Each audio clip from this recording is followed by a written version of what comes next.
Hi hello ನಮಸ್ತೆ welcome back to my YouTube channel. ಎಲ್ಲರೂ ಹೇಗಿದ್ದೀರಾ? ಹೋಪ್ ಎಲ್ಲರೂ ಚೆನ್ನಾಗಿದ್ದೀರಾ ಅಂತ ಅಂದ್ಕೊಳ್ತೀನಿ. ಇವತ್ತಿನ ಈ ವಿಡಿಯೋನಲ್ಲಿ ಬಾಣಂತಿಯರಲ್ಲಿ ಆ, ಯಾಕೆ ಎದೆ ಹಾಲು ಕಡಿಮೆ ಆಗುತ್ತೆ, ಎದೆ ಹಾಲನ್ನು ಹೆಚ್ಚಿಸುವಂಥ ಆಹಾರಗಳು ಯಾವುವು, ನಾವು ಏನನ್ನ ತಿಂದರೆ ಎದೆ ಹಾಲನ್ನು ಜಾಸ್ತಿ ಮಾಡ್ಕೊಳ್ಬೋದು. ಇದು ತುಂಬಾ ಬೇಜಾರಿನ ವಿಷಯ. ಯಾರಿಗೆಲ್ಲ ಎದೆ ಹಾಲು ಕಡಿಮೆ ಬರ್ತಿದೆ, ಯಾಕಂದರೆ ಎದೆ ಹಾಲು ಅಮೃತಕ್ಕೆ ಸಮಾನ ಅಂತ ಹೇಳ್ತಾರೆ. ಹುಟ್ಟಿದ ಮಗುವಿಗೆ ಕನಿಷ್ಠ 6 ತಿಂಗಳವರೆಗೆ ಫುಲ್ಲು ಎದೆ ಹಾಲು ಸಂಪೂರ್ಣವಾಗಿ ಬೇಕಾಗಿರುತ್ತೆ. ಬೇರೆ ಯಾವುದೇ ಫುಡ್ಡನ್ನು ತಿನ್ನೋ ಹಾಗಿಲ್ಲ, ಕೊಡೋ ಹಾಗಿಲ್ಲ. ಸೊ ಅದರ ಒಂದು ಬುದ್ಧಿ ಬೆಳವಣಿಗೆಗೆ, ಫಿಸಿಕಲ್ ಡೆವಲಪ್ಮೆಂಟ್ಗೆ ಎಲ್ಲದಕ್ಕೂ ಕೂಡ ಎದೆ ಹಾಲೇನೆ ತುಂಬಾ ಇಂಪಾರ್ಟೆಂಟ್ ಆಗಿರುತ್ತೆ. ಈ ಎದೆ ಹಾಲು ಸ್ಟ್ರೆಸ್ಸಿಂದ ಕೂಡ ಕಡಿಮೆ ಆಗಿರುತ್ತೆ. ಯಾಕಂದರೆ ಬಾಣಂತಿ ಆಲ್ರೆಡಿ ಅವಳು ಆರಾಮಾಗಿ ರೆಸ್ಟ್ ಮಾಡಿಕೊಂಡು ಪ್ರೆಗ್ನೆನ್ಸಿ ಟೈಮ್ನಲ್ಲಿ ಇರ್ತಾರೆ. ಸೊ ಮಗು ಆದ ತಕ್ಷಣ ಎಷ್ಟು ಸ್ಟ್ರೆಸ್ ಇರುತ್ತೆ ಅಂದರೆ, ಮಗುನ ನೋಡ್ಕೊಳ್ಬೇಕು, ನೈಟ್ ಪೂರ್ತಿ ನಿದ್ದೆಗೆಡಬೇಕು. ಇವ್ರಿಗೆ ಕೂಡ ಸಿ ಸೆಕ್ಷನ್ ಆಗಿರುತ್ತೆ ಅಥವಾ ನಾರ್ಮಲ್ ಡೆಲಿವರಿ ಆಗಿರುತ್ತೆ. ಇವರು ಕೂಡ ಸ್ವಲ್ಪ ವೀಕ್ ಆಗಿರ್ತಾರೆ, ಫಿಸಿಕಲಿ ಪೂರ್ತಿ ಯಾವುದೇ ಶಕ್ತಿ ಇರೋದಿಲ್ಲ. ಸೊ ಇದೆಲ್ಲ ಕಾರಣಗಳಿಂದಾಗಿ, ಇನ್ನೂ ಹಲವಾರು ಕಾರಣಗಳಿಂದಾಗಿ ತಾಯಂದಿರಲ್ಲಿ ಎದೆ ಹಾಲು ಕಡಿಮೆ ಆಗಿರುತ್ತೆ. ಇದನ್ನು ಯಾವ ರೀತಿಯಾಗಿ, ಯಾವ ಆಹಾರಗಳನ್ನ ತಿಂದು ನಾವು ಎದೆ ಹಾಲನ್ನು ಹೆಚ್ಚಿಸ್ಕೊಳ್ಬಹುದು? ಇದರಲ್ಲಿ ಕೆಲವೊಂದಷ್ಟು ನನಗೆ ಗೊತ್ತಿರುವಂತಹ ಆಹಾರಗಳನ್ನ ನಾನು ಹೇಳ್ತಾ ಇದ್ದೀನಿ.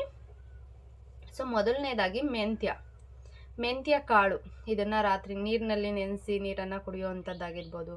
ಪೌಡರ್ನ ಮಾಡಿಕೊಂಡು ಆ ಪೌಡರನ್ನು ಮೆಂತ್ಯ ಮುದ್ದೆಯನ್ನು ಬಾಣಂತಿಯರಿಗೆ ಕಾಮನ್ ಆಗಿ ಈ ಮೆಂತ್ಯ ಮುದ್ದೆ ಅನ್ನುವಂಥದ್ದನ್ನ ಕೊಡ್ತಾ ಬರ್ತಾರೆ.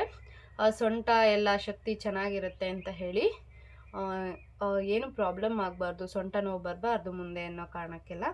ಸೊ ಮೆಂತ್ಯ ಎದೆ ಹಾಲನ್ನು ಹೆಚ್ಚಿಸುವಲ್ಲಿ ಮೊದಲನೇ ಸ್ಥಾನದಲ್ಲಿದೆ. ಮೆಂತ್ಯ ಕಾಳುಗಳನ್ನ ತಿನ್ನುವಂಥದ್ದು, ಯಾವುದೇ ರೂಪದಲ್ಲಿ ತಿನ್ನಿ, ಅದನ್ನು ಹಾಗೇ ತಿನ್ನುವಂಥದ್ದು, ಪೌಡರ್ ಮಾಡಿಕೊಂಡು ಅದನ್ನು ಮುದ್ದೆ ಮಾಡಿಕೊಂಡು ತಿನ್ನುವಂಥದ್ದು, ಚಪಾತಿಗಳಿಗೆ ಅಥವಾ ರೊಟ್ಟಿಗಳಿಗೆ ಉಪಯೋಗಿಸ್ಕೊಳ್ಳುವಂಥದ್ದು, ಈ ರೀತಿಯಾಗಿ. ನೆಕ್ಸ್ಟು ಮೆಂತ್ಯ ಸೊಪ್ಪನ್ನು ಕೂಡ ಅಷ್ಟೇ, ಮೆಂತ್ಯ ಸೊಪ್ಪಿನ ಚಿತ್ರಾನ್ನ ಆಗಿರ್ಬೋದು, ಪಲ್ಯಗಳನ್ನ ಮಾಡ್ಕೊಳ್ಬೋದು. ನಿಮಗೆ ಏನು ಬೇಕೋ ಅದನ್ನು ಮೆಂತ್ಯ ಸೊಪ್ಪಿಂದ ಮಾಡಿಕೊಂಡು ತಿನ್ನುವಂಥದ್ದು. ಸೊ ನೆಕ್ಸ್ಟು ಸಬ್ಬಸಿಗೆ ಸೊಪ್ಪು. ಈ ಒಂದು ಸೊಪ್ಪು ಎದೆ ಹಾಲನ್ನು ಹೆಚ್ಚಿಸುವಲ್ಲಿ ಹೆಚ್ಚು ಸಹಾಯವನ್ನು ಮಾಡುತ್ತೆ. ಇದನ್ನು ಕೂಡ ಅಷ್ಟೇ, ಇದು ಕೂಡ ಯಾವುದೇ ಕೋಲ್ಡು ಆಗುವಂಥ ಸೊಪ್ಪಲ್ಲ, ಹೀಟ್ ಆಗುವಂಥ ಸೊಪ್ಪುಗಳೇ ಇವೆಲ್ಲವೂ ಕೂಡ. ಮೆಂತ್ಯ ಸೊಪ್ಪಾಗಿರ್ಬೋದು, ಸಬ್ಸಿಗೆ ಸೊಪ್ಪಾಗಿರ್ಬೋದು, ಬಾಣಂತಿಯರು ಆರಾಮಾಗಿ ತಿನ್ನುವಂಥದ್ದು. ಸೊ ಮೂರನೇದಾಗಿ ಸೋಂಪು ಕಾಳುಗಳು. ಇದು ಕೂಡ ಅಷ್ಟೇ, ನೀವು ಎಷ್ಟು ದಿನಕ್ಕೆ 1 ಸ್ಪೂನ್ನಷ್ಟು ಸೋಂಪು ಕಾಳುಗಳನ್ನ ತಿನ್ನುವಂಥದ್ದು. ಹಾಗೇ ತಿನ್ಬೋದು, ಅದು ಸಿಹಿಯಾಗಿರುತ್ತೆ, ತುಂಬ ಕಹಿ ಏನಿರೋದಿಲ್ಲ. ಅಥವಾ ನೀರಲ್ಲಿ ನೆನೆಸಿ ಆ ನೀರನ್ನು ಕುಡಿಯೋವಂಥದ್ದಾಗಿರ್ಬೋದು.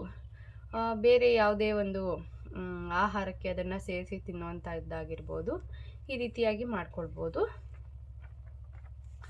ಸೊ ನೆಕ್ಸ್ಟು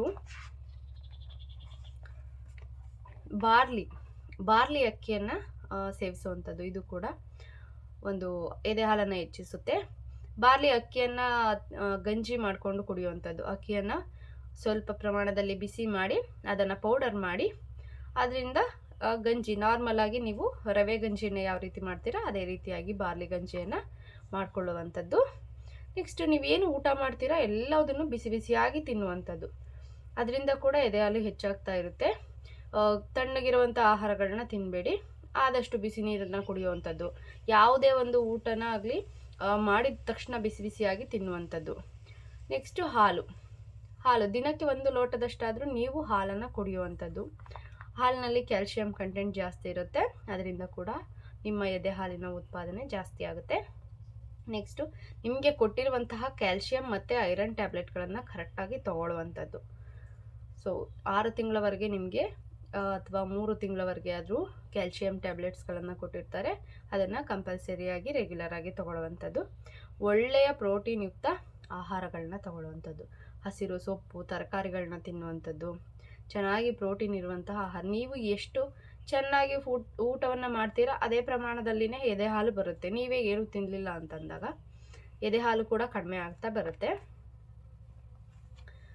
ಹಾಗೆಯೇ ಇದು ಯಾವುದು ಕೂಡ ವರ್ಕ್ ಆಗ್ತಾ ಇಲ್ಲ ಅಂತಂದಾಗ ನೀವು ಹಾಸ್ಪಿಟಲ್ಗೆ ಹೋಗಿ ಡಾಕ್ಟರ್ನ ಕನ್ಸಲ್ಟ್ ಮಾಡಿ ಅವರು ಒಂದು ಪೌಡರ್ ರೀತಿಯಲ್ಲಿ ಕೊಡ್ತಾರೆ. ಅದನ್ನು ಕುಡಿಯೋದ್ರಿಂದ ಲಾಸ್ಟ್ ಫೈನಲ್ ಆಗಿ ಅದರಿಂದ ಕೂಡ ಎದೆ ಹಾಲು ಹೆಚ್ಚುತ್ತೆ. ಹಾಗೆಯೇ ಎದೆ ಹಾಲು ನಾರ್ಮಲ್ ಆಗಿ ಪ್ರತಿ 2 ಗಂಟೆಗೊಂದ್ಸಲ ಮಗುವಿಗೆ ಕುಡಿಸ್ತಾ ಬರಬೇಕಾಗುತ್ತೆ. ನೀವು ಲಾಂಗ್ ಟೈಮ್ ಮಗು ಮಲ್ಕೊಂಡ್ಬಿಟ್ಟಿದೆ, ನಾನು ಆರಾಮಾಗಿ ಮಲ್ಕೊಳ್ಳೋಣ, ಅದನ್ನು ಎಬ್ಸೋದೇನು ಅಂತ ಹೇಳಿ ಸ್ವಲ್ಪ ಒಂದು 5 ಅವರ್ ಹಾಗೆ ಬಿಟ್ಬಿಡ್ತೀರಾ. ಈಗ ನೈಟು ಅದು ಆರಾಮಾಗಿ ಮಲ್ಕೊಂಡಿದೆ ಅಂತ ಹೇಳಿ ನೀವು ಆರಾಮಾಗಿ ಮಲ್ಕೊಂಡ್ರೆ ಎದೆ ಹಾಲಿನ ಉತ್ಪಾದನೆ ಅಲ್ಲಿ ಕಡಿಮೆ ಆಗ್ತಾ ಬರುತ್ತೆ. ನೀವು ಎಷ್ಟು ಸಲ ಕುಡಿಸ್ತಾ ಇರ್ತೀರಾ ಅದೇ ರೀತಿಯಾಗಿ ಮತ್ತೆ ಹಾಲು ಡೆವಲಪ್ ಆಗ್ತಾ ಇರುತ್ತೆ. ನೀವು ಆ 6 ಅವರ್ಸ್ಗೆ ಒಂದ್ಸಲ ಕುಡಿಸೋದಕ್ಕೆ ಟ್ರೈ ಮಾಡಿದ್ರೆ ಮತ್ತೆ ಅದು ನೆಕ್ಸ್ಟ್ 6 ಅವರ್ಸ್ಗೆ ಒಂದ್ಸಲ ಎದೆ ಹಾಲಿನ ಉತ್ಪಾದನೆ ಆ ಟೈಮ್ಗೆ ಸ್ಟಾರ್ಟ್ ಆಗ್ತಾ ಹೋಗುತ್ತೆ. ಅದೇ ಒಂದು ಟೈಮಿಂಗ್ಸು ರಿಪೀಟ್ ಆಗ್ತಾ ಹೋಗುತ್ತೆ. ಅದಕ್ಕಾಗಿ ನೀವು ಕರೆಕ್ಟ್ ಟೈಮಿಗೆ ಕಂಪಲ್ಸರಿಯಾಗಿ 2 ಅವರ್ಗೊಂದ್ಸಲ ಎಷ್ಟು ಸಾಧ್ಯ ಆಗುತ್ತೆ ಅಷ್ಟು ಫೀಡನ್ನು ಮಾಡಬೇಕು.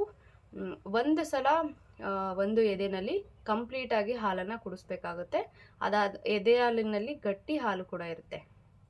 ಸ್ಟಾರ್ಟಿಂಗಲ್ಲಿ ನೀರು ಹಾಲು ಏನು ಬರುತ್ತೆ ಅದು ಕೂಡ ಮಗುವಿಗೆ ಬೇಕು, ಹಾಗೆ ಲಾಸ್ಟಲ್ಲಿ ಬರುವಂಥ ಗಟ್ಟಿ ಹಾಲು ಎರಡೂ ಕೂಡ ಬೇಕಾಗಿರುತ್ತೆ. ಸೊ ಹಾಗಾಗಿ 1-2 ನಿಮಿಷ ಒಂದು ಸೈಡಲ್ಲಿ ಕುಡಿಸೋವಂಥದ್ದು, 1-2 ನಿಮಿಷ ಇನ್ನೊಂದು ಸೈಡಲ್ಲಿ ಕುಡಿಸೋವಂಥದ್ರಿಂದ ಯಾವುದೇ ರೀತಿಯಾದಂಥ ಉಪಯೋಗ ಆಗೋದಿಲ್ಲ. ಇದರಿಂದ ಎದೆ ಹಾಲು ಕಟ್ಕೊಳ್ಳೋವಂಥ ಚಾನ್ಸಸ್ ಇರುತ್ತೆ. ಅದೇ ರೀತಿಯಾಗಿ ಹಾಲು ಕೂಡ ನಿಂತೋಗುತ್ತೆ. ಸೊ ಇದಿಷ್ಟು ಆಹಾರಗಳನ್ನ ಸೇವಿಸಿ ನಿಮ್ಮ ಒಂದು ಎದೆ ಹಾಲನ್ನ ಹೆಚ್ಚಿಸ್ಕೊಳ್ಬಹುದಾಗಿದೆ. Thanks for watching. ಹೀಗೆ ಸಪೋರ್ಟ್ ಮಾಡ್ತಾಯಿರಿ.